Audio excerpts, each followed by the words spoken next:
जय हिंद दोस्तों, मैं आप सबको स्वागत करता हूँ अपने इस प्यारे से यूट्यूब चैनल पे।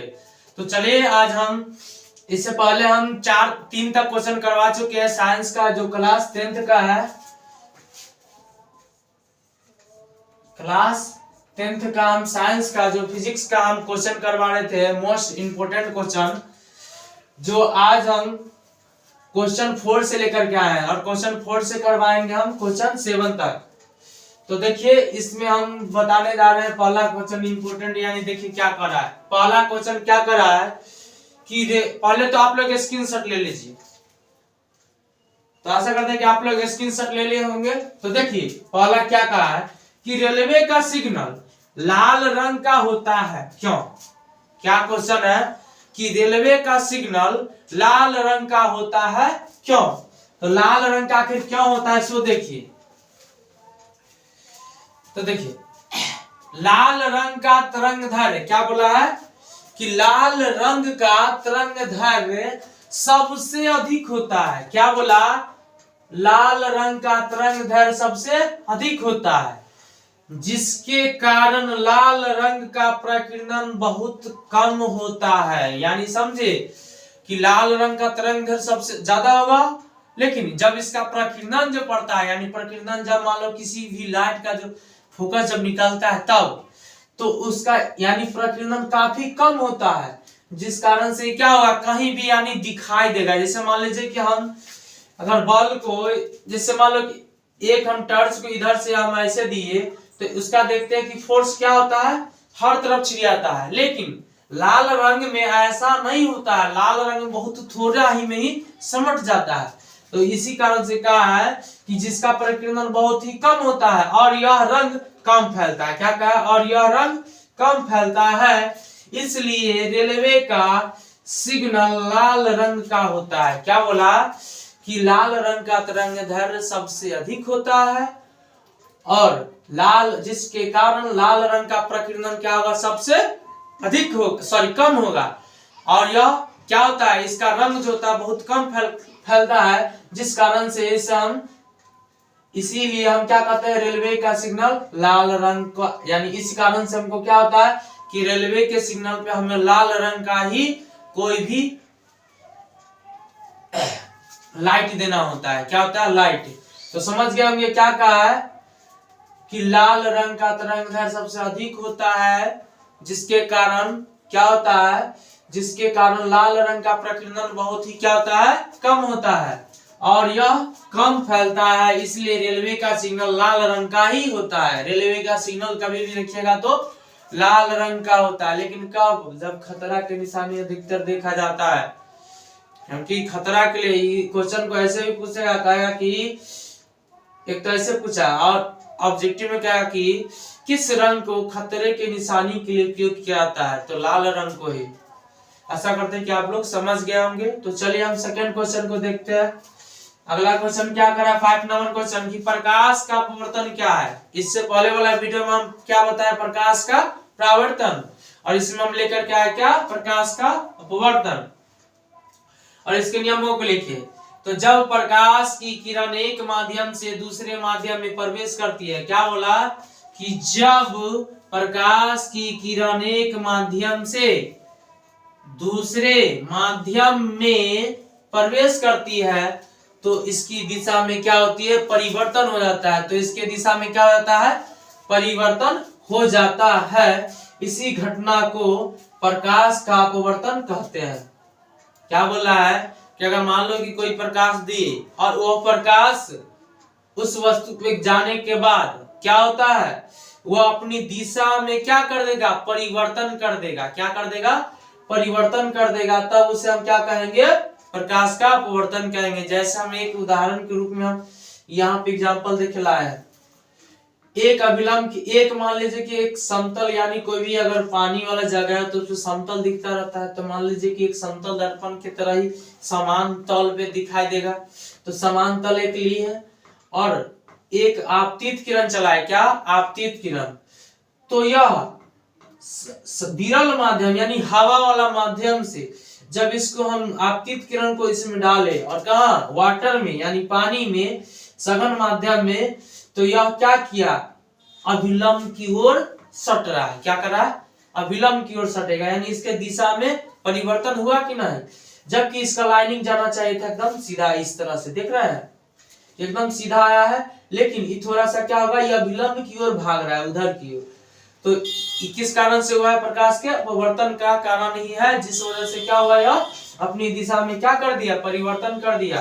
तो आप लोग से पूछा जाएगा ऑब्जेक्टिव में, याद रख लीजिएगा कॉन्सेप्ट, एकदम कॉन्सेप्ट को दिमाग में रखिए, क्या कहेगा कि प्रकाश के, यानी जब प्रकाश विरल माध्यम, विरल का मतलब हवा वाला, विरल माध्यम से सघन माध्यम में आती है तो प्रकाश गमन करती है या मुड़ जाती है, तो किधर, अभिलंब की ओर, किधर, अभिलंब की ओर। लेकिन इसी में जब कह देगा कि प्रकाश सघन माध्यम से, यानी सघन माध्यम से विरल माध्यम में, कहा विरल माध्यम में जब आएगा तो देखिए अभिलंब से यह दूर भागेगा, यह अभिलंब है और अभिलंब से ही दूर आ रहा है, लेकिन इधर ही नजदीक आ रहा है।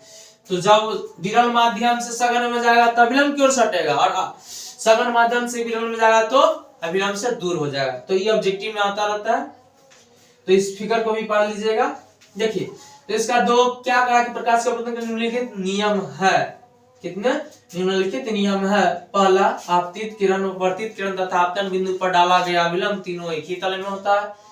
ये परावर्तन का नियम भी सेम इस तरह से, देखिए आपतित किरण, आने वाली किरण, परावर्तित यानी इधर से जब इधर में जाए तब, चाहे कोई भी, तथा आपतन बिंदु पर डाला गया, ये कोई बिंदु है इस पे डाला गया है, लंब क्या है, तीनों एक ही स्तर पे है, एक ही समतल पे है, वही चीज बोला है।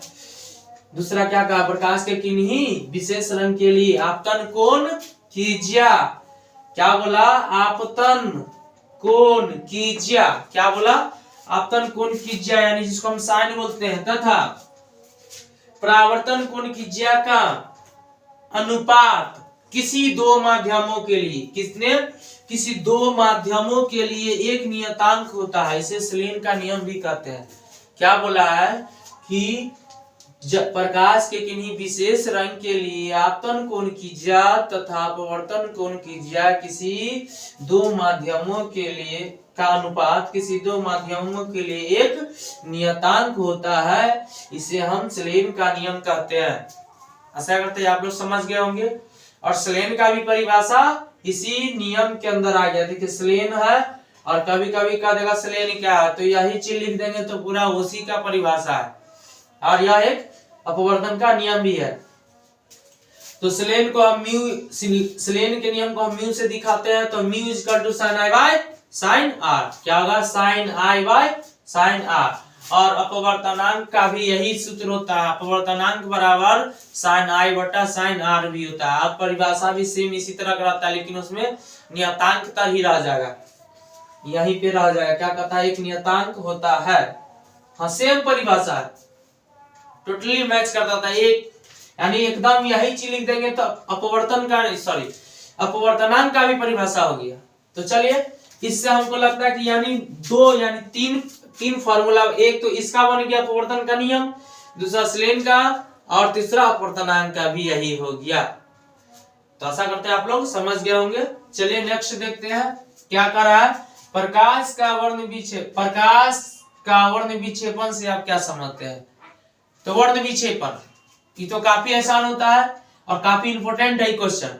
तो कह रहा है जब श्वेत प्रकाश किसी प्रिज्म से होकर गुजरती है तो यह 7 रंगों में बट जाती है। इसी घटना को प्रकाश का क्या बोलते हैं, अपवर्तन बोलते हैं। फिर से रिपीट कर रहे हैं, जब श्वेत प्रकाश किसी प्रिज्म से होकर गुजरती है तो यह 7 रंगों में बट जाती है। इसी घटना को प्रकाश का अपवर्तन कहते हैं। इसी घटना को प्रकाश का वर्ण विक्षेपण कहते हैं, बोलने में गलती हो गया था। जब श्वेत प्रकाश किसी प्रिज्म से होकर गुजरती है तो यह 7 रंगों में बढ़ जाती है। इसी घटना को प्रकाश का वर्ण विक्षेपण कहते हैं। तो ऐसा करते आप लोग समझ गए होंगे। देखिए अगला, तो कैसे, तो यह एक क्या चीज है, मेरा प्रिज्म है, क्या है, प्रिज्म है, और यह एक श्वेत प्रकाश यानी कोई लाइट या कोई फोर्स दिए जो प्रिज्म से टकरा करके क्या 7 रंगों में बट गया है। तो 7 रंग जो होता है इसको हम अगर आसान भाषा में कैसे पढ़ेंगे, उल्टा पढ़ेंगे तो वैजानिक पिनाला, इसको यानी शॉर्ट में याद रखने का। तो इस 7 रंग के बारे में पढ़ा चुके हैं, तो हम ऑफलाइन में पढ़ा चुके हैं, तो इसलिए हम इस पे नहीं दिए हैं, लेकिन आप लोग जान जाइएगा या किसी बुक में देख लीजिए। वी से क्या था, बैगनी, आई से ऑरेंज, इसी तरह से यानी ऊपर से हम चलेंगे, लेकिन लिखाया जाता है नीचे से, रहता है ऊपर से। तो आर से रेड, ओ से ऑरेंज, वाई से येलो, इसी तरह से जी से जामुनी, यानी सारे 7 रंग है। देख लीजिए 2 4 6 7, 7 रंग में बटा हुआ दिख रहा है। अगला क्वेश्चन देखिए क्या कर रहा है। ये तो क्वेश्चन यानी ऑब्जेक्टिव में भी आता है, 2 नंबरी में तो नहीं आता है, लेकिन फिर भी ऑब्जेक्टिव हम इसको भी डाले क्योंकि ऐसा क्वेश्चन बार बार आता है। तो ऑब्जेक्टिव में इसको भी एक नंबर का यानी फिक्स होता है कि इसी तरह से कोई भी मान हो सकता है, लेकिन ऐसी आएगा। तो क्या आ रहा है कि गोलीय दर्पण की वक्रता त्रिज्या कितना है, 20 सेंटीमीटर। तो इसकी फोकस दूरी क्या होगी, यानी फोकसांतर क्या होगा। तो एक फॉर्मूला होता है, हम पढ़ाएंगे, R = 2F। क्या होता है, R = 2F। तो ये मेरा फॉर्मूला होता है, लेकिन हम यहाँ पे हल करेंगे तो मेरा R का मान कह रहा है कि वक्रता त्रिज्या, तो वक्रता त्रिज्या को बड़ी R से दिखाते हैं, तो कैपिटल R से दिखाए तो कितना सेंटीमीटर दिया है, 20 सेंटीमीटर। कितना, 20 सेंटीमीटर। तो हमको कहा है कि फोकसांतर निकाले, ये है बराबर वाट है ना। तो इसीलिए मेरा फार्मूला होता है, तो फार्मूला तो होता है R बराबर, देख लो R बराबर 2F, लेकिन हमको तो निकालना है का मानता है पॉइंट, तो R/2 हो जाएगा कि नहीं। इसी को ऐसे लिख सकते हैं, तो हम लिख देते हैं पहले, या डायरेक्ट लिख दे, समझ गए होंगे क्योंकि ऑब्जेक्टिव है। तो R बराबर मेरा 2F फार्मूला होता है, कितना, 2F। तो F बराबर मेरा क्या हो जाएगा, R/2, और मेरा क्या चीज, तो मेरा R का मान दिया हुआ 20/2, कट गया तो 10, तो इसीलिए मेरा F का मान हो गया मेरा 10 सेंटीमीटर। आशा करते हैं कि आप लोग समझ गए होंगे, क्योंकि काफी आसान क्वेश्चन है। इसी तरह से अगर मान लीजिए कि हमको इसमें यह मान रहता है F का मान, तो R का मान निकालना होता है, तो R का मान निकाल देते क्या होता है, 16 × 2 = 40, 20 × 40। त्रिज्या दिया रहेगा F का, तो हमेशा आधा हो जाएगा, और उसी में त्रिज्या में फोकस दूरी दिया रहेगा, त्रिज्या कहेगा तो समझ जाइए कि यह 2 गुना हो जाएगा। क्लियर है। तो आप लोग एक बार अच्छी तरह से देख लीजिए। तो चलिए इस क्लास को हम यहीं पे समाप्त करेंगे। तो जितने भी क्वेश्चन दिए सारे क्वेश्चन इंपॉर्टेंट है, प्लीज आप लोग लिख लीजिएगा और इसको एकदम से याद कर लीजिएगा। तो चलिए क्लास को हम यहीं पे समाप्त करेंगे। तो अगर आप लोग को वीडियो अच्छा लगा हो तो प्लीज अपने दोस्तों के साथ शेयर कीजिए और चैनल को सब्सक्राइब कीजिए, ताकि छोटे यूट्यूबर लोग को यानी थोड़ा सा प्रॉब्लम हो जाता है, तो इसलिए आप लोग थोड़ा सा मदद कीजिए। धन्यवाद।